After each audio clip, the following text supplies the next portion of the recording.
Salve, salam damai sejahtera untuk kita semua. Kami dari kelompok 11. Pada kesempatan kali ini kami akan menyampaikan hasil dari makalah yang kami buat.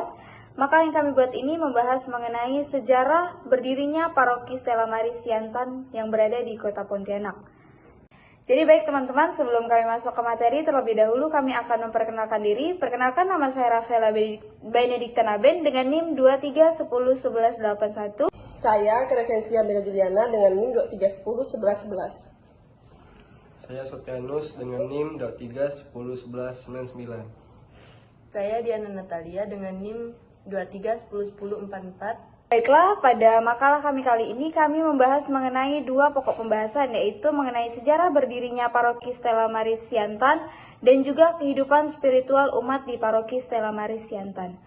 Terlebih dahulu saya akan menjelaskan mengenai sejarah berdirinya. Paroki Stella Maris ini merupakan salah satu paroki yang berada di wilayah Keuskupan Agung Pontianak, di wilayah Kelurahan Siantan Tengah, Kecamatan Pontianak Utara, Kota Pontianak. Nah, Paroki Stella Maris adalah paroki pertama yang dibentuk pada tanggal 19 Februari 1967.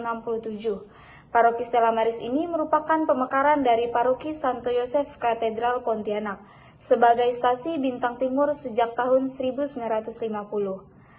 Dalam buku Liber Baptisatorium atau LB, buku daftar pembaptisan jilid 1 Paroki Stella Maris, tercatat dengan jelas tahun 1967 ada 34 orang yang dibaptis, tahun 1968 sebanyak 53 orang yang dibaptis, dan tahun 1969 sebanyak 27 orang dibaptis.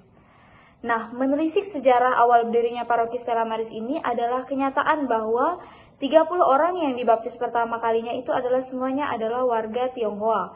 Memang sejarah hadirnya gereja Katolik di kawasan Siantan Kota Pontianak ini tidak bisa dilepaskan dengan sejarah kehadiran masyarakat Tionghoa di kawasan ini.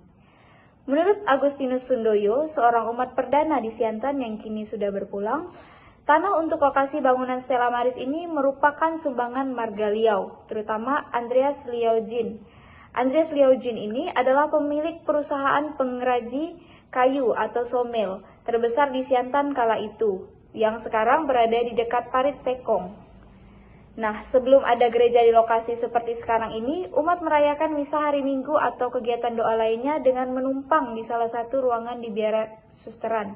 Karena belum ada bangunan khusus gereja, maka kegiatan peribadatan kala itu menumpang di Hishoisen. Makanya nama Hishoisen pun melekat pada gereja, sehingga gereja Siantan ini dinamakan dengan stasi Bintang Laut. Bintang laut dalam bahasa Latin adalah Stella Maris. Jadilah kemudian Paroki Stella Maris yang dipakai sebagai nama paroki. Nah, teman-teman, lambang gereja Siantan ini adalah bintang dan di bawahnya ada laut. Nama Stella Maris semakin populer karena semakin banyak umat non-Tionghoa yang aktif di gereja. Lagi pula, gereja Katolik Paroki Stella Maris ini selalu memakai istilah dalam bahasa Latin untuk dokumen-dokumen resmi. Pada masa gereja perdana di Siantan, tercatat sejumlah nama pastor yang secara bergantian melayani umat. Misa ini dilakukan hari Sabtu dengan memakai bahasa Mandarin dan hari Minggu menggunakan bahasa Indonesia. Tampaknya tradisi misa Sabtu sore dan Minggu pagi tersebut masih berlangsung hingga kini. Bedanya, kini tidak ada lagi misa berbahasa Mandarin pada setiap hari Sabtu sore. Baik, selanjutnya belum bisa dipastikan kapan gereja Siantan ditetapkan sebagai paroki secara resmi oleh Keuskupan Agung Pontianak. Satu-satunya petunjuk yang ada adalah buku Liber Baptisatorium atau LB, atau buku baptis. Dari LB ditemukan bahwa pada tanggal 19 Februari 1967 terjadi baptisan pertama di gereja Siantan oleh Pastor Adelhem Geratli OFM Cup. Pastor Adel demikian ia disapa umat menjadi pastor Paroki Stella Maris Siantan tahun 1967 sampai 1974. Dasar itulah kemudian dijadikan sebagai patokan perubahan status stasi menjadi paroki. Karena menurut aturan resmi gereja, di stasi tidak ada buku pembaptisan. Pembaptisan secara resmi dicatat di buku Baptis LB yang disimpan di paroki. Karena itulah, kemudian Dewan Paroki Stella Maris Siantan memakai tanggal 19 Februari sebagai perhitungan berdirinya Paroki Stella Maris Siantan. Belum bisa dipastikan kapan Gereja Siantan ditetapkan sebagai paroki secara resmi oleh Keuskupan Agung Pontianak. Satu-satunya petunjuk yang ada adalah buku Liber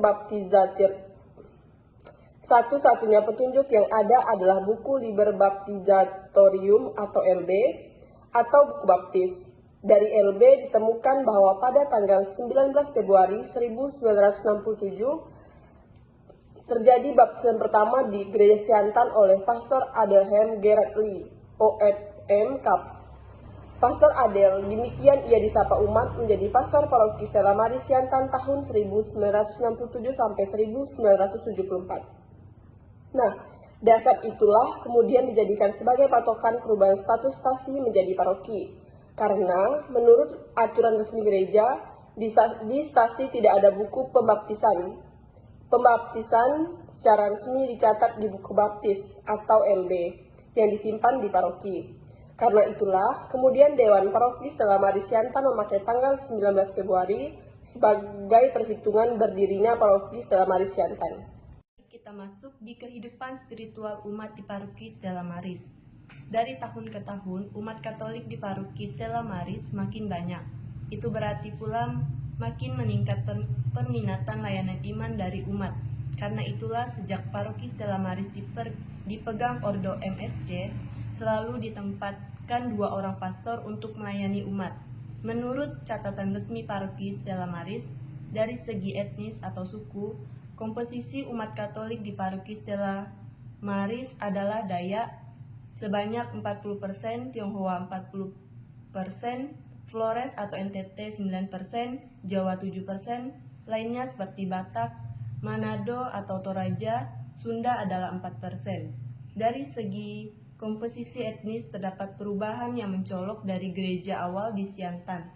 Pada gereja awal dulu tahun 1960-an, hampir 98% umatnya adalah etnis Tionghoa, terutama Hakka atau Kek.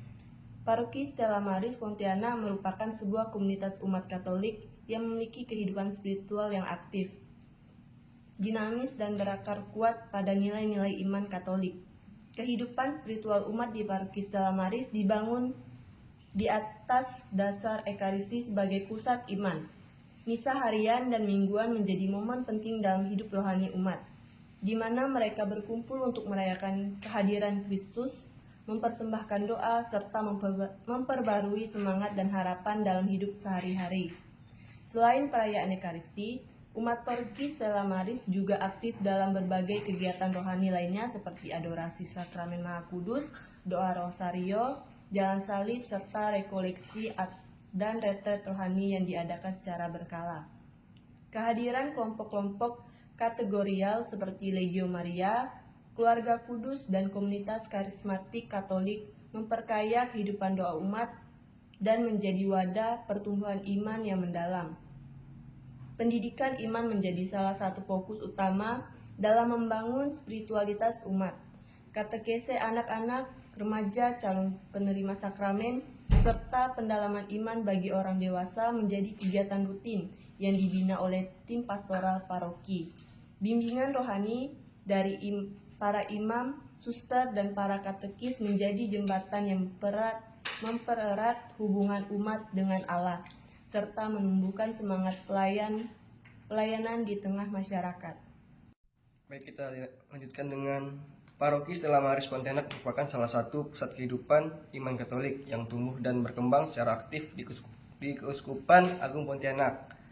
Namun, nama Stella Maris atau bintang laut melambangkan perlindungan dan bimbingan Bunda Maria bagi para pelaut dan umat yang berziarah dalam kehidupan ini. Dan nama itu juga mencerminkan spiritualitas umat yang menaruh kepercayaan dan devosi mendalam pada Santa Perawan Maria. Iman yang hidup tidak berhenti dalam ruang ibadat. Paroki Stella Maris terus mengembangkan aksi nyata iman melalui pelayanan kasih. Umat dilibatkan dalam kegiatan sosial seperti kunjungan ke panti asuhan, pelayanan terhadap umat lansia, bantuan kepada keluarga prasejahtera, dan program peduli lingkungan hidup. Dengan semangat iman yang bekerja dalam kasih, umat diundang untuk menjadi saksi Kristus di tengah masyarakat. menjunjung tinggi nilai-nilai Injili seperti keadilan, belas kasih, kesetiaan, dan pengharapan, seperti komunitas iman lainnya.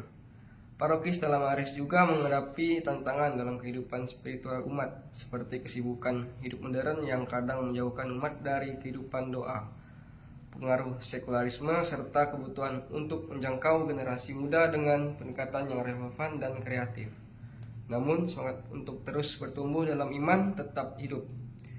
Didorong oleh kepemimpinan imam dan kerjasama Dewan Pastoral Paroki, Paroki terus menggagas berbagai inovasi pastoral, termasuk penggunaan media digital untuk pewartaan iman, penguatan komunitas basis gerejawi atau KBG, dan pembentukan kader-kader pelayanan yang tangguh. Nah, teman-teman, dari pemaparan kami di atas dapat diambil kesimpulan bahwa Paroki Stella Maris Pontianak ini memiliki akar sejarah yang panjang dan sangat bermakna. Berdiri sebagai bagian dari karya misi Katolik di wilayah Kalimantan Barat, paroki ini tumbuh dari sebuah komunitas kecil umat Katolik yang awalnya dilayani oleh para misionaris. Seiring waktu dengan semangat evangelisasi dan bimbingan dari para imam, suster, dan awam yang terlibat aktif, Paroki Stella Maris berkembang menjadi salah satu pusat kehidupan iman Katolik yang penting di Keuskupan Agung Pontianak. Nama Stella Maris yang berarti bintang laut menjadi simbol spiritual yang kuat bagi umat paroki untuk menggambarkan bimbingan Bunda Maria dalam mengarahkan umat kepada Kristus di tengah arus kehidupan zaman. Kehidupan spiritual umat di Paroki Stella Maris ini sangat dinamis dan berakar kuat pada liturgi, sakramen, doa, dan pelayanan kasih. Umat tidak hanya aktif dalam perayaan Ekaristi, tetapi juga dalam kelompok-kelompok kategorial, katekese, devosi, dan aksi sosial. Semua kegiatan ini mencerminkan semangat gereja yang hidup dan terus bertumbuh dalam iman, harapan, dan kasih. Kehadiran berbagai komunitas rohani, pendidikan iman yang berkelanjutan, serta keterlibatan generasi muda dalam kehidupan paroki menjadi kekuatan utama dalam membangun gereja yang inklusif, relevan, dan responsif terhadap tantangan zaman. Sekian pemaparan materi dari kelompok kami. Semoga apa yang kami sampaikan pada video ini dapat bermanfaat bagi teman-teman di luar sana. Salam damai sejahtera untuk kita semua, dan Tuhan Yesus memberkati kita semua.